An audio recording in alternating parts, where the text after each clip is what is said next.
You know who else we need to get their hot take on this is the host of podcast Blunt Force Truth and legendary game show host Chuck Woolery. The latest on Mariah Gate. Chuck, your thoughts? Who's to blame?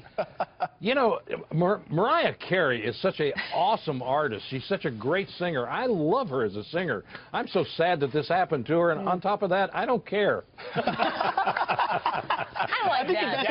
But I really like her. I think she's a wonderful artist. I love her music. So I'm pretty sure soon she'll be weighing All in I want on for Christmas is you. Give me a break. It's fabulous.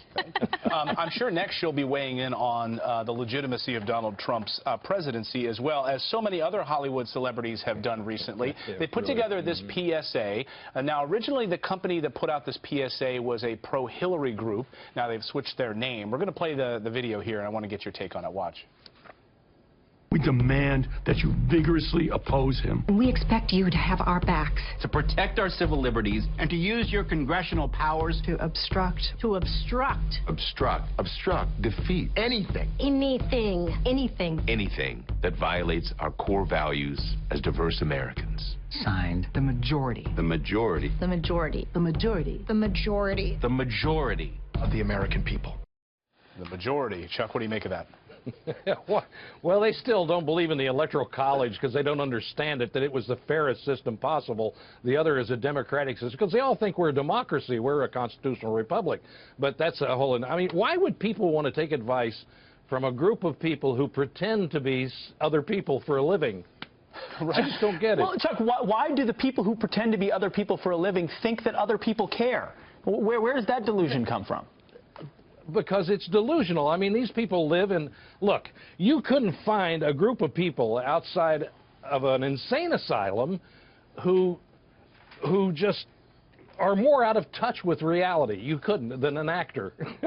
That's just... I hate to put that in perspective, but honestly, I think the middle of the country, and perhaps both coasts as well, look at this and just think, what are they talking about? I mean, he tried this like 4 times.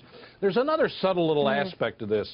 They are trying to give Chuck Schumer and Nancy Pelosi and the Democrats a little bit of a boost and protection from being, you know, of obstructing everything that Congress wants to do in the name of Donald Trump. But quite frankly, they really don't have to work that hard at it. I'm sure Chuck Schumer and Nancy Pelosi have their own agenda in mind that's very akin to what our actor friends are saying. The next thing is he's got John McCain, Lindsey Graham, Susan Collins, a bunch of other people on the Republican side that's going to be a problem for him too. Yeah. Because he beat Republicans as well as Democrats in this election, and he is not well liked by a lot of these Republican senators, which is unfortunate. All right, so what is the excuse going to be now? Because the intel report, the big dump came out yesterday, and it's now revealed that the election, there was a hacking, but the election was not impacted by the hackings that took place.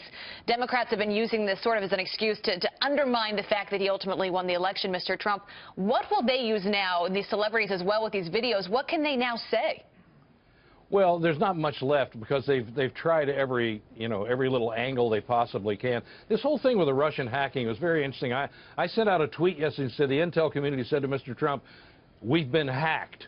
And he said, "Well, how long has this been going on?" "It's been going on for years." Oh, and your point is? I mean, it's interesting that they only talk about it. They thought right. Hillary was going to win this election. Where have they been?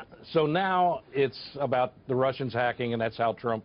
They've tried every angle in the book, trying to delegitimize legitimize him. Easy for me to say. On your podcast, of course, and we know you're a student of history.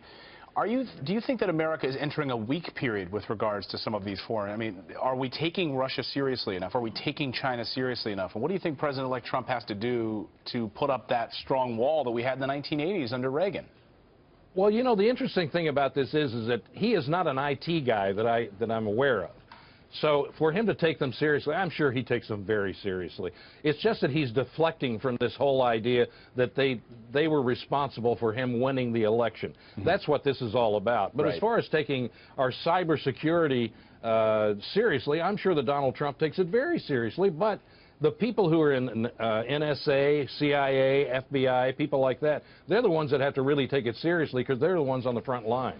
Indeed. All right, we're gonna have to Well, Chuck leave it Woolery, there. thank you. You know Hollywood, you know politics, and that's why we have you on And to you talk love about Mariah both. Carey. Check out I his love great Mariah podcast, Carey. Blunt Force Truth. Chuck, great to see you this morning. Good to have you here. Thanks, Thank you. Nice to be with you.